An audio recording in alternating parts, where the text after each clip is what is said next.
오늘 교회 너무너무 잘 오셨습니다. 오늘 옆 사람과 이리 한번 인사를 하겠습니다. 옆 사람 보면서 참 잘 오셨습니다. 좀 더 크게 정말 잘 오셨습니다. 은혜 받읍시다.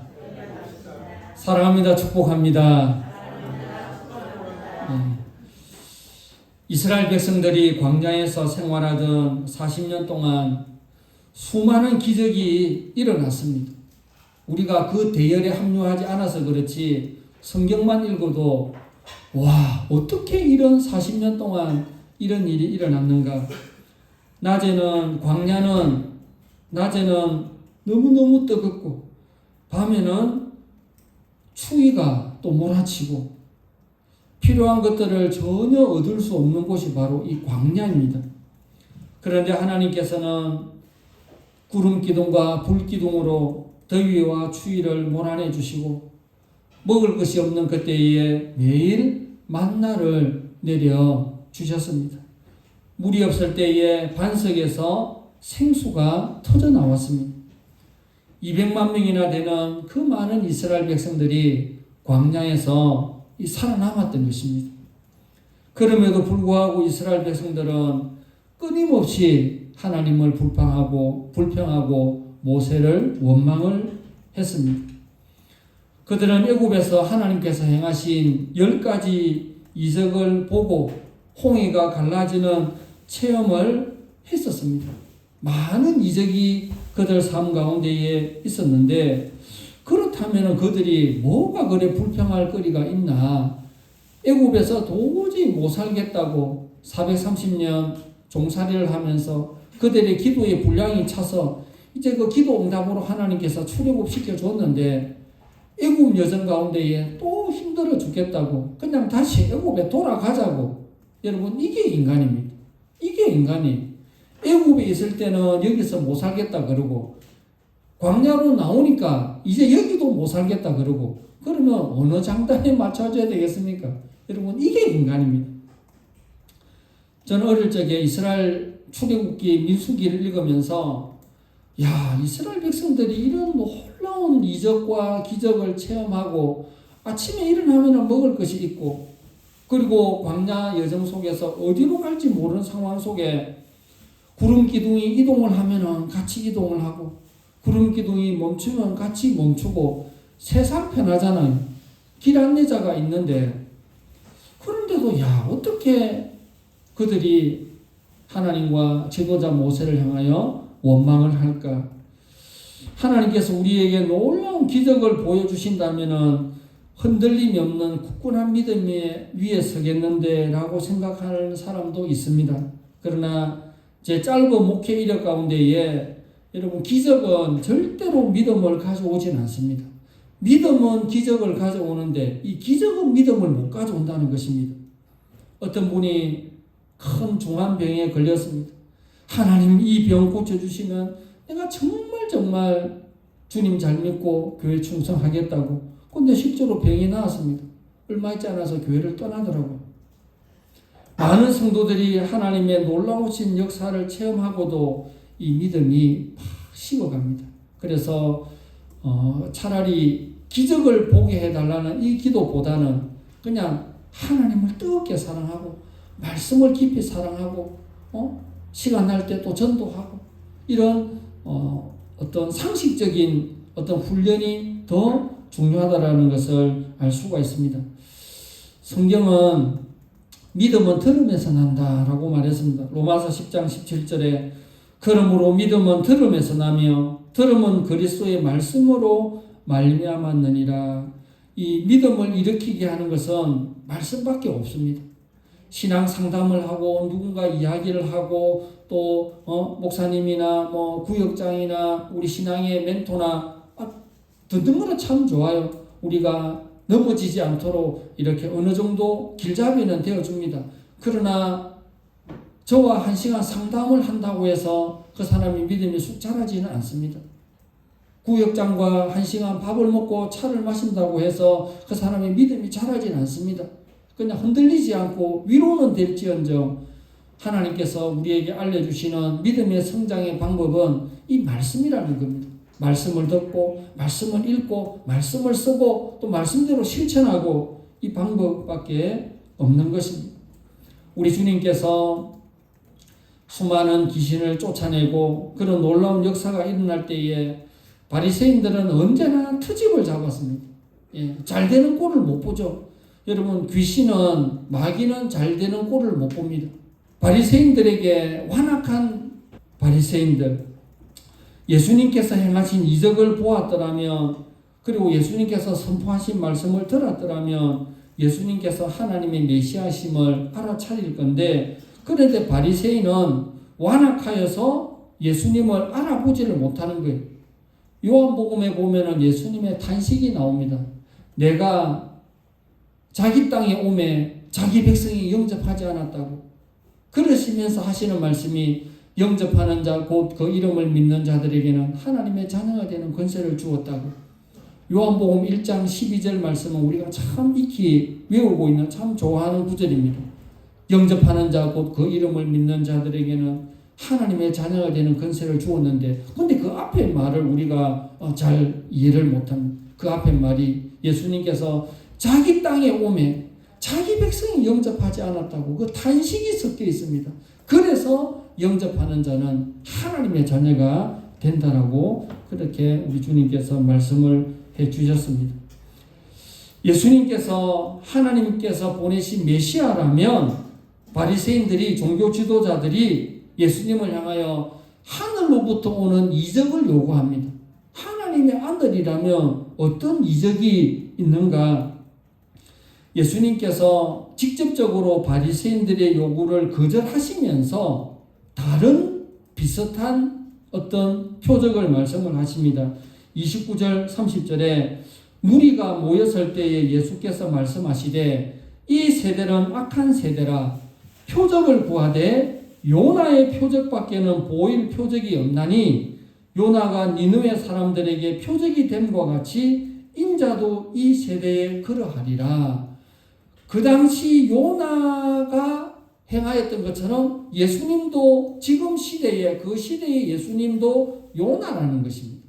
요나를 보면, 그 당시에 요나가 어떻게 하였는지 요나를 보면 예수님 나를 알게 된다라는 것입니다. 그러면 요나가 그 당시 어떻게 했단 말입니까? 구약의 아수르의 수도가 니느웨입니다.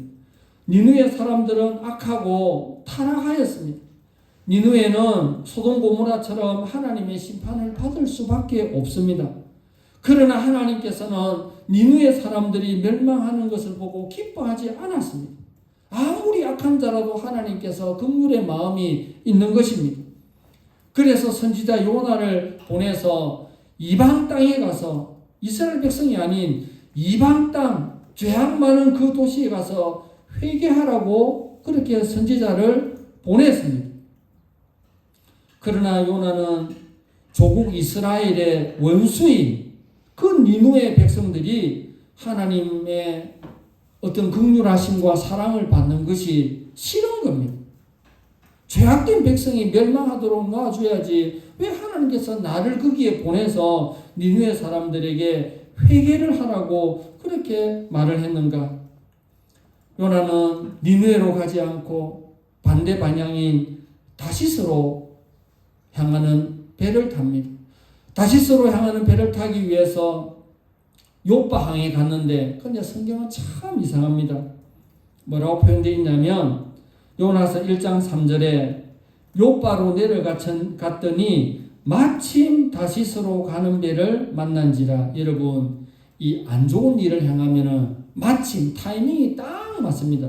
우리도 이렇게 국제선 어디 일본 가는 배 몇 시간마다는 없잖아요. 하루에 하나, 이틀에 하나 그렇잖아요. 그런데 그 옛날에 오랜 옛날에 요바 항구로 갔는데 다시스로 가는 배가 마침 거기 딱 있다는 거. 여러분, 이게 안 좋은 일에는 이 마귀가 도와줍니다.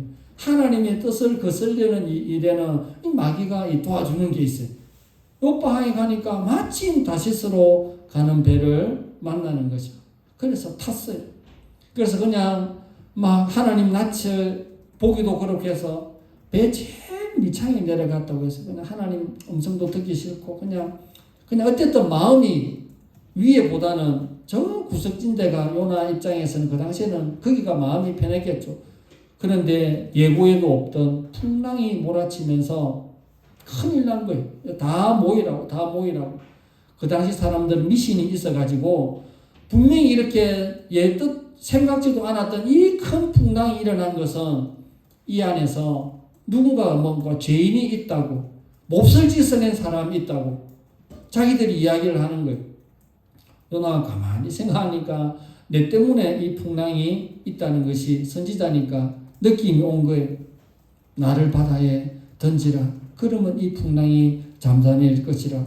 요나는 자살하려고 했는지 어떤 의미인지는 몰라도 그냥 나를 바다에 던지라라고 했습니다. 바다에 던지니까 하나님께서 큰 물고기를 요나를 그냥 확 삼켜 버렸습니다. 요나가 3일 밤낮을 그 큰 물고기의 뱃속에 있는 것입니다. 큰 물고기는 고래 아니면 상어겠죠. 3일 밤낮 있으면서 그가 하나님 앞에 기도하고 회개를 하였죠.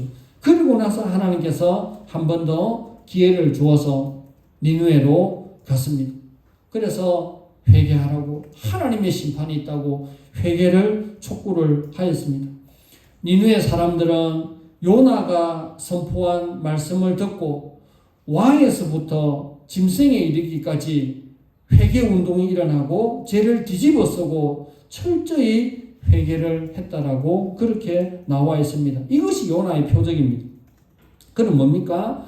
요나가 물고기 뱃속에서 3일 동안 있었던 것처럼 예수님께서 십자가에 못 박혀서 무덤에 가셔서 3일 만에 다시 부활하게 될 것이라는 그 예표가 이 요나의 사건이라는 겁니다.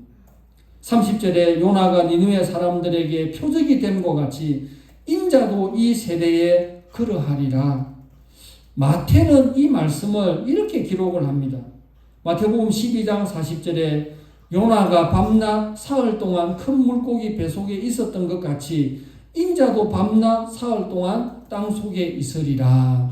그 당시 종교 지도자들이 예수님을 향하여 메시아가 맞냐고 하나님의 아들이 맞냐고 서로 논쟁이 일어날 때에 예수님께서 그래 맞다 내가 그렇다라고 직접적으로 말씀을 하시지 않고 요나를 보라고 요나가 그 당시에 표적이 된 것 같이 나도 그렇게 될 것이라고 약간 애매하게 예수님께서 말씀을 하셨습니다. 요나는 예수 그리스도를 예표하는 인물입니다. 니느웨 사람들은 이방인이었으며 심판을 받을 만한 죄악을 많이 지었던 사람입니다. 그런데 요나가 전한 말씀을 듣고 그들이 회개하여 용서를 받았습니다. 예수님은 요나와는 비교할 수 없는 위대하신 하나님의 아들입니다. 그런데 요나와도 비교할 수 없는 하나님의 아들이 오셔서 유대인들에게 복음을 전하는데 유대인들은 회개하지도 않고 믿지도 않았습니다. 예수님께서 그러므로 심판날에 니느웨 사람들이 일어나서 유대인들을 정죄할 것이라고 말합니다. 32절에 심판 때에 니느웨 사람들이 일어나 이 세대 사람을 정죄하리니 이는 그들이 요나의 전도를 듣고 회개하였음이거니와 요나보다 더 큰 이가 여기 있느니라. 구약의 요나는 하나님을 모르는 니느웨 사람들에게 복음을 전했는데 그들이 돌아와서 하나님을 믿었잖아요. 그런데 예수님께서 이 땅에 와서 유대인들에게 복음을 전하였는데 유대인은 예수님을 믿지 않았기 때문에 마지막 심판 때에 요나의 복음을 듣고 구원을 받았던 그 니느웨 사람들이 일어나서 이스라엘 백성들에게 어이구 이 죄인아 우리는 요나 선지자가 우리한테 와서 복음을 전해도 우리는 하나님을 믿었는데 하나님의 아들 예수님이 직접 너희들에게 복음을 전하여도 너희들은 그 예수님을 알아보지도 못하고 예수님을 믿지도 못하느냐 이렇게 니느웨 사람들이 마지막 심판 때에 유대인을 정죄한다고 그렇게 말하는 것입니다. 또 한 가지 더 비유의 말씀을 하시는데 솔로몬의 지혜를 듣기 위해서 찾아온 그 남방 여왕에 대해서 또 비유의 말씀을 하십니다. 31절에 심판때에 남방 여왕이 일어나 이 세대 사람을 정죄하리니 그가 솔로몬의 지혜로운 말을 듣고 땅 끝에서 왔으니거니와 솔로몬보다 더 큰 이가 여기 있으며, 솔로몬은 정말 머리가 좋았던 것 같습니다. 머리가 얼마나 좋았던지. 다윗의 뒤를 이어서 이스라엘의 왕이 됩니다. 그리고 그가 하나님 앞에 1000번제를 드렸습니다. 1000번제가 다 끝났을 때에 하나님께서 솔로몬에게 나타났습니다. 소원을 말하라, 들어주겠다고. 솔로몬은 이스라엘 백성들을 잘 다스릴 수 있도록 지혜를 달라고 이렇게 기도했습니다. 그 말에 하나님은 깜짝 놀라가지고, 이야, 너는 부와 재물이나 영광이나 수명이나 이 땅의 것들을 구하지 않고 어떻게 그렇게 그런 기도를 하느냐. 하나님께서 깜짝 놀라가지고 지혜를 줄 뿐만 아니라 구하지 않았던 생명과 부와 재물과 영광을 다 주었습니다. 그게 실제로 이루어졌습니다. 여러분, 이스라엘 역사상 전쟁이 없었던 시기는 솔로몬 왕 그 하나밖에 없습니다. 솔로몬 왕 그 전에 다윗부터 솔로몬 계속 전쟁이 있었고, 솔로몬 왕 이후에도 르호보암, 여로보암으로 분열이 됩니다. 북이스라엘, 남유다 분열이 됩니다. 분열을 됐다는 것은 전쟁이 일어났다는 것 아닙니까? 그래서 북이스라엘은 아수르에 의해서 멸망을 하고 남유다는 바벨론에 의해서 멸망을 합니다. 그래서 이스라엘 역사는 온통 전쟁의 역사입니다. 그런데 유일하게 솔로몬 때만 태평성대가 이루어졌습니다. 아버지 다윗 왕이 웬만한 나라는 다 무찔렀기 때문에 그렇게 태평성대가 일어났다는 것입니다. 그 소문을 듣고 여왕이죠. 남방 여왕이 솔로몬에게 먼 길을 걸어서 솔로몬 왕에게 갔습니다. 스바 여왕이라고 이름이 나와 있습니다. 그래서 온갖 귀한 것을 다 들고 솔로몬 왕에게 가서 지혜로운 마음을, 그렇게 어떻게 이런 지혜로운 마음이 있는지, 그래서 성경에 보면 역대하에 보면 스바 여왕이 돌아갈 때 그가 원하는 것을 가지고 갔더라 이래 되어 있습니다. 근데 자유주의 신학자는 뭐라고 해석하냐면, 스바 여왕이 그가 원하는 것을 가지고 갔는데 솔로몬의 씨앗을 몸에 안고 돌아갔다. 자유주의 신학자는 그렇게 해석을 해요. 그가 원하는 것은 솔로몬과 같은 아들을 낳는 게 진짜 소원이니까. 근데 이제 우리 보수주의에서는 그는 솔로몬 너무 급격하게 뻗어나간 거고 지혜를 깨닫고 갔다. 그렇게 이제 해석을 하고, 자유주의는 솔로몬의 씨를 몸에 받아 가지고 갔다. 그렇게 자유주의는 그렇게 해석을 하고 있습니다. 이게 뭡니까? 스바 여왕이 솔로몬의 지혜를 듣기 위해서 먼 나라에까지 온갖 보물을 다 들고 와서 솔로몬 왕을 뵙기를 원하고 얼굴을 뵙기를 원하고 인사를 하고 또 지혜를 실제로 얻어갔는데, 솔로몬보다 더 뛰어나신 하나님의 아들 예수님께서 이 땅에 와서 그들에게 말씀을 전하는데도 이스라엘 백성들은 마음이 완악해서 그 말씀을 안 듣는다는 겁니다. 자기 땅에 오매 자기 백성이 영접하지 않았다고 그렇게 우리 예수님은 탄식을 하고 있습니다. 이런 말씀을 하신 이후에 예수님께서 눈과 등불에 대해서 말씀을 하십니다. 33절, 34절에 누구든지 등불을 켜서 속에나 말 아래에 두지 아니하고 등경 위에 두나니 이는 들어가는 자로 그 빛을 보게 하려 함이라. 내 몸의 등불은 내 눈이라. 내 눈이 성하면 온몸이 밝을 것이요 만일 나쁘면 내 몸도 어두우리라. 여러분, 등불은 감추기 위한 목적이 아니라 밝히기 위한 목적입니다. 깜깜한 곳에서는 우리가 아무것도 볼 수 없을 뿐만 아니라 몸도 제대로 움직일 수도 없습니다. 이 빛이 있어야, 뭔가 보여야 행동을 할 수 있습니다. 우리 몸에서 눈이 등불과도 같은 것입니다. 우리 몸에는 수많은 지체들과 감각기관들이 있는데 그 중에서 가장 중요한 기관이 이 눈이라고 할 수가 있습니다. 그래서 몸이 1000양이면 눈이 900양이다 뭐 그런 말도 있지 않습니까? 눈이 성하면 우리는 사물을 잘 볼 수 있고 거기에 따라 잘 행동을 할 수 있습니다. 그러나 눈이 나쁘면 몸이 건강해도 행동에 많은 지장이 있습니다. 등불이 비춘다고 해도 눈이 나쁘면 볼 수가 없습니다. 등불은 예수 그리스도와 그분의 말씀입니다. 눈은 우리의 마음입니다. 몸은 우리의 행실과 삶을 뜻합니다. 그러면 오늘 우리에게는 항상 말씀의 빛이 비치고 있습니다. 하나님께서 우리에게 말씀을 주셨고 성령께서 우리 안에 계시며 우리를 감화시키고 인도하고 계십니다. 문제는 우리의 마음입니다. 눈이 나쁘면 빛이 있어도 볼 수 없듯이 우리의 마음이 완악하고 우리의 마음이 굳어 있으면 어떤 하나님의 말씀이 떨어지더라도 그 말씀이 우리에게 역사하지 못한다는 것입니다. 그래서 우리 주님께서 씨 뿌리는 비유의 제일 끝에 보면 밭이 중요하다. 우리의 마음을 갈아엎는 그 밭이 참으로 중요한 것입니다. 착하고 좋은 마음을 가지고 있으면 말씀을 잘 듣고 깨닫고 순종합니다. 성령님의 음성에 귀를 기울여 인도하심을 따라 살아가게 됩니다. 그러면 우리는 가장 바르고 복되게 살아갈 수가 있습니다.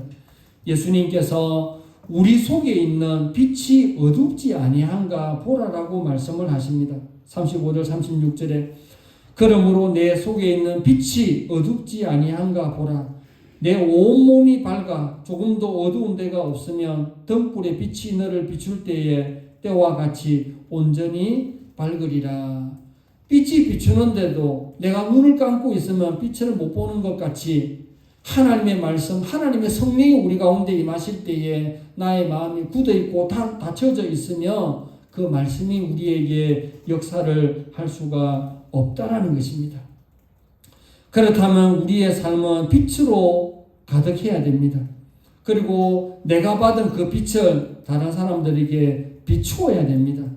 마태복음 5장 15절 16절에 사람이 등불을 켜서 말 아래에 두지 아니하고 등경 위에 두나니 이러므로 집안 모든 사람에게 비치느니라. 이같이 너희 빛이 사람 앞에 비치게 하여 그들로 너희 착한 행실을 보고 하늘에 계신 너희 아버지께 영광을 돌리게 하라. 결국 중요한 것은 우리의 마음의 눈입니다. 겸손하고 마음이 따뜻하고 늘 하나님의 은혜를 그리워하고. 여러분, 이 성경이 구약 성경은 히브리어로 써져 있고 신약 성경은 헬라어로 써져 있는데 이 성경이 우리말로 기록되어 있다는 것이 여러분 감사하지 않습니까? 예수님께서 유대인들 그들에게 왔을 때에 그 유대인들은 눈이 어두웠고 마음이 굳어져서 예수님을 알아차리지를 못하는 거예요. 그 예수님을 죽이려고 그러자 예수님께서 마음이 너무 아파서 요나의 전도를 받고 회개하였던 니느웨 사람들이 심판날에 일어날 것이라고. 솔로몬의 지혜를 듣기 위해서 그 남방여왕 서바의 왕이 그 멀리서 와서 지혜로운 말씀을 듣기 위해서 찾아왔던 그 남방여왕이 유대인들을 정죄할 것이라고. 그들은 이방인인데도 이방 나라의 여왕인데도 하나님의 복음을 듣고 회개를 하였는데 어떻게 하나님의 아들이 이 땅에 왔는데도 유대인들이 하나님 아들을 영접하지 않고 십자가에 못 박았냐고. 그런 단식의 말씀이 오늘의 말씀이고, 오늘 그 앞서간 성경의 저자들과 성경의 번역자들과 몇 장 몇 절 폐기만 하면 이렇게 다 나와 있는 그러한 찾기 쉽게 되어 있는 이 수고를 그 이전 사람들이 사명감을 가지고 했던 것을 기억을 하면서, 여러분, 우리 믿음의 선배들은, 우리 초창기 믿음의 선배들은 스마트폰도 없고 텔레비도 없고 컴퓨터도 없고 영화도 없고 성경밖에 없었을 때에 그들이 성경 읽는 그 목표 양이 구약은 100도, 신약 1000도, 요한계시록 10,000도. 왜 요한계시록이 10,000도이겠습니까? 우리 주님 오시기를 기다리는 거예요. 주님 오시옵소서, 주님 오시옵소서. 우리 믿음의 성도들은 정말 달랐습니다. 정말 달랐고 기도하였고 성경을 읽었고 성경을 썼고 하나님의 사람으로 하나님의 말씀을 붙들고 우리 예수님께서 이 땅에 오셨을 때에 그렇게 전도를 하려고 해도 전도가 되지 않았던 그 당시 사람들이 오늘날 우리도 예수님도 핍박을 했는데 교회 가면 구원받는다고. 여러분 불교 신자가 전도하는 거 혹시 봤습니까? 우리 한번 절에 한번 가보자. 절에 가서 스님의 설법을 들어보자. 절에 한번 가보자. 혹시 전도받은 사람 있나요? 혹시 천주교인들에게 전도받은 사람 있습니까? 우리 성당 한번 가보자. 성당 가면 신부님의 말씀 너무 좋다. 성당 한번 가보자. 천주교, 불교 전도를 하지 않습니다. 그런데 우리 기독교 교회는 전도를 해요. 교회 한번 가보자고. 교회 한번 가자고. 내가 믿은 예수님. 우리 주님이 좋아하는 것이 천국. 우리 주님이 좋아하는 것이 전도니까. 우리 주님의 명령이니까. 우리 주님의 뜻을 이루어 드리겠다고 하는. 그래서 우리 교회만 유일하게 전도를 하고 있는 것입니다. 사랑하는 성도 여러분, 오늘 우리에게는 하나님의 아들 예수님께서 주신 말씀이 있고 성경이 있고 성령께서 우리 안에 거주하고 계시고 성령께서 말할 수 없는 탄식으로 우리를 이끌어가고 계십니다. 누가복음 8장 15절에 좋은 땅에 있다는 것은 착하고 좋은 마음으로 말씀을 듣고 지키어 인내로 결실하는 자니라라고 말씀합니다. 사람만 착해서가 될 것이 아니라 우리의 마음이 착하고 우리의 마음이 좋은 마음이 되어서 그 말씀이 우리 속에서 결실을 맺고 말씀이 우리를 이끌어가는 그런 하나님의 백성이 되시기를 주님의 이름으로 축원합니다.